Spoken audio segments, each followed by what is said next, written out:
Laissez-moi vous raconter la tragédie de Nicolas, le trop gentil. Nicolas a 17 ans.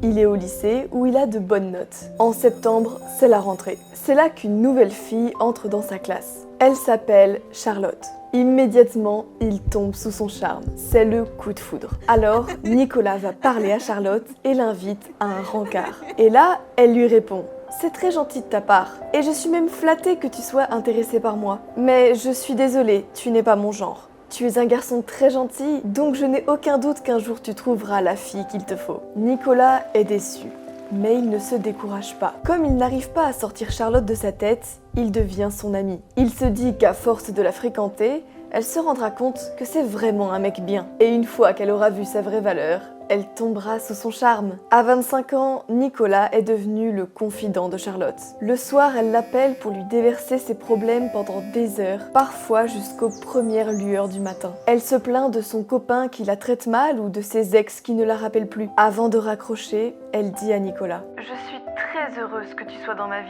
Tu es vraiment adorable. Tu sais vraiment écouter les femmes. Ta copine aura vraiment de la chance de tomber sur un garçon aussi gentil. À 32 ans, Nicolas a une très bonne situation. Il gagne très bien sa vie et est respecté dans son domaine. Mais avec les femmes, il est toujours au point mort. Et il n'arrive toujours pas à se sortir Charlotte de la tête. Elle lui dit: pourquoi est-ce que je n'arrive pas à trouver un mec bien? Ce sont tous des salauds qui profitent des filles. Tout ce que je veux, c'est quelqu'un qui me respecte. C'est tellement dommage que je n'arrive pas à mettre la main sur un garçon gentil, comme toi. Intérieurement, Nicolas devient fou. Pourquoi est-ce que Charlotte, qui dit qu'elle le considère comme un mec bien, ne le considère qu'en tant qu'ami? Comment est-ce qu'elle ne peut pas voir qu'il est le mec bien par excellence? Lui, il la traiterait correctement. Pourquoi est-ce qu'elle perd son temps avec tous ces machos stupides et abusifs? Finalement, Nicolas a 35 ans. Il est comblé car Charlotte a emménagé avec lui. Au passage, elle a ramené son fils, qu'elle a eu avec son ex. Sur le canapé, Charlotte lui dit: je suis vraiment chanceuse d'avoir trouvé quelqu'un d'aussi gentil que toi. J'ai perdu tout ce temps alors que le mec idéal était sous mon nez. Heureusement qu'il reste des hommes comme toi. Nicolas se sent victorieux. Après toutes ces années de galère, il a finalement conquis le cœur de Charlotte. Mais au plus profond de sa conscience, il se demande pourquoi cette victoire a un goût de défaite amère. Il ne peut pas s'empêcher de sentir qu'il s'est fait avoir alors que pourtant, il est persuadé d'avoir gagné. La tragédie de Nicolas, ce n'est pas une histoire isolée. C'est une histoire vécue par des millions d'hommes qui se demandent: mais pourquoi est-ce que les filles ne sortent jamais avec des mecs bien et toujours avec des connards? Nicolas, c'est un gentil garçon, un nice guy. Ce qu'il prend pour une grande force, sa gentillesse, c'est justement sa plus grande faiblesse. Si vous avez déjà ressenti la même chose que Nicolas, vous êtes dans le même bateau que lui. Vous êtes le gentil garçon qui s'est fait avoir. Dans le meilleur des cas, après 17 ans d'efforts ingrats et d'humiliation, vous mettrez la main sur Charlotte qui aura décidé de se poser avec un gentil garçon après avoir été usé et utilisé par tous les connards de la planète. Et dans le pire des cas, vous finirez seul, aigri, empli de rage et de ressentiment, sans comprendre pourquoi vous en êtes arrivé là, alors que vous avez suivi le conseil que les femmes et les hommes féminisés vous donnent depuis que vous avez 6 ans. Si tu apprends à respecter les désirs des femmes quoi qu'il arrive, et si tu écoutes toujours ce qu'elles disent, tu trouveras la bonne. Alors comment ne pas finir comme Nicolas si vous êtes d'un naturel agréable? Est-ce qu'il suffit simplement de se comporter comme une ordure, d'être agressif et manipulateur en jouant la caricature du bad boy? Non.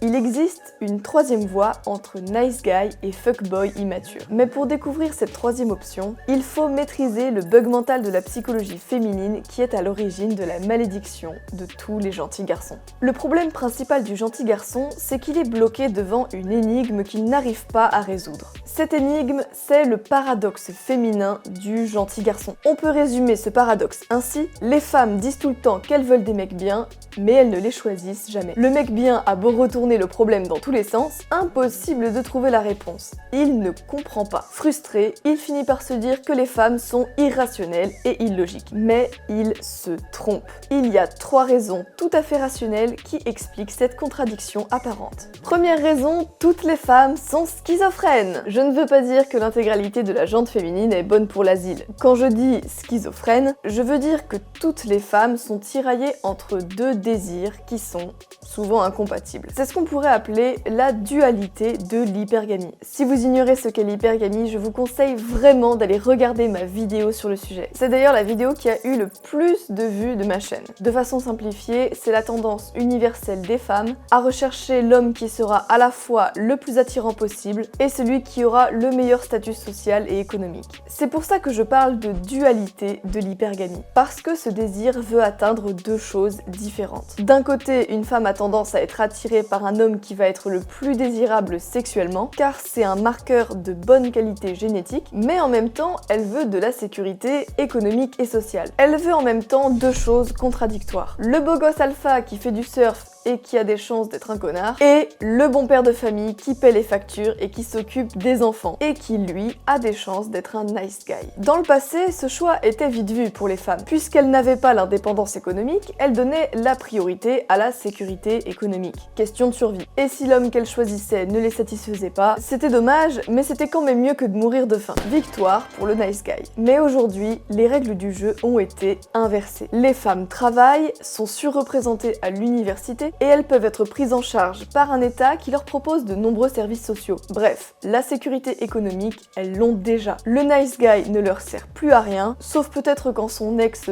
hyper séduisant l'aura larguée et qu'elle ne sera plus aussi belle que quand elle avait 20 ans. Et là, peut-être que Charlotte finira par céder à Nicolas, qui gagne bien sa vie et ne la quittera jamais. Deuxième raison, le gentil garçon est un mensonge qui sert à faire le tri. Le mythe des femmes qui rêvent d'un gentil garçon n'a pas été créé par les hommes, mais bien par les femmes. Pourquoi ? Parce que c'est très utile pour elles. Ce mythe sert de filtre pour les femmes. Un homme qui tombe dans le panneau du gentil garçon, c'est un homme influençable et malléable. Il s'adapte au désir féminin, mais il n'y résiste pas. Il prend les attentes des femmes comme une donnée, et pas comme une variable. Il pense que quand un homme place son désir au-dessus de celui d'une femme, c'est forcément un connard, c'est-à-dire un manipulateur et un psychopathe. Alors que non, c'est juste un homme qui se respecte et qui sait jouer au jeu de l'attirance. En bref, le gentil garçon, c'est un soumis. Et ça, aucune femme n'en rêve. Le mythe du gentil garçon, c'est un faux signal. Ceux qui y croient s'excluent du jeu et laissent la place à ceux qui n'y croient pas. C'est cruel, mais c'est rationnel.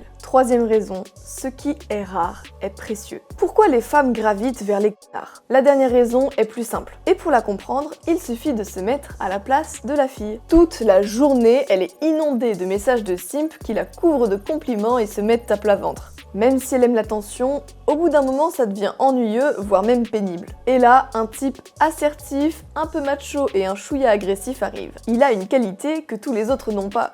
Il casse la routine. Il devient donc automatiquement intéressant. Si vous êtes sur un parking rempli de voitures grises et que vous voyez une voiture rouge, où votre regard va-t-il se porter naturellement ? Sur la masse de voitures banales ou sur celle qui est radicalement différente dès le premier coup d'œil ?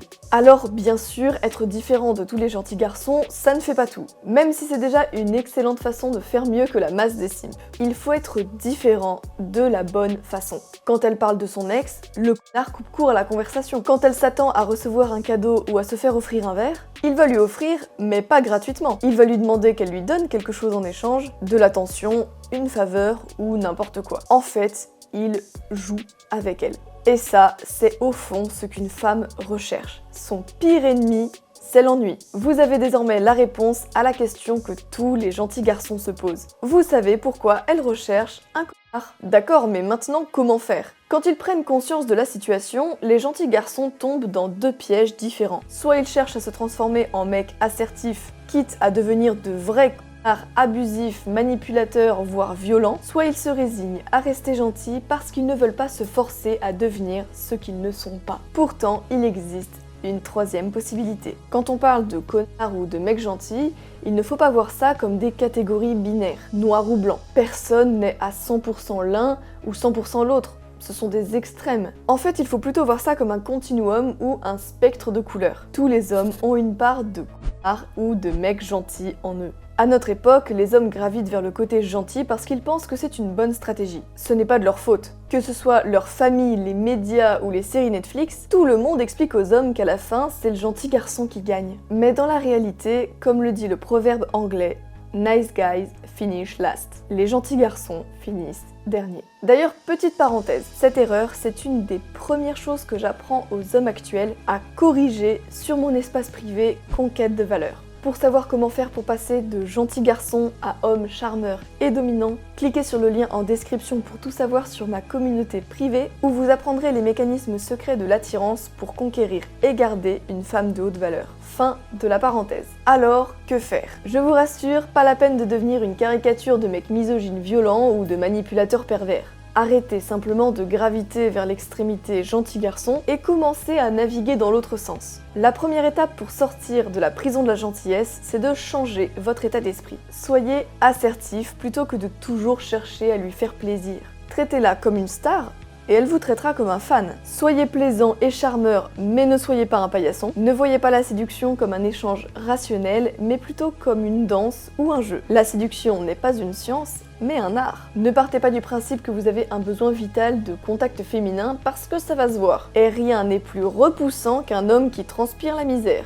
La valeur vient de la rareté. Donc apprenez à vous rendre suffisamment éloigné, rare et indisponible pour devenir précieux. Je vous ai donné des conseils basiques vis-à-vis de vous-même. Maintenant, voici 3 astuces basiques à appliquer vis-à-vis des femmes. Apprenez à dire non. Elle a une exigence qui dépasse une de vos lignes rouges, dites non.